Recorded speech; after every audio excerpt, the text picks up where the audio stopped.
এটা হ্যাঁ, এটা আমার। পরিচয় করিয়ে দিই, ইনি আমার সম্পর্কে মেজদা। ও, ইনি আমার বন্ধু রজত সেন, ইনি মিসেস সেন। নমস্কার।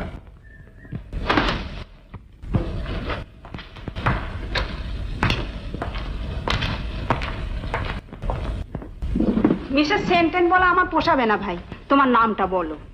আমার নাম ও আমার নাম কেন? আমাকে যা হয় একটা কিছু বলে ডাকবেন না। উমা, সে কি, নামটা তো বলবে। ও এই যা, ঠিক বাথরুমে ফেলে এসছি। ধরুন তো, আমি এক্ষুনি আসছি। আরে তোর কোথায় বিয়ে হলো? ছাদনা তলায়। কি ইডিয়েটের মতো যাতে বলছিস? কোথায় বিয়ে হলো মানে কার মেয়েকে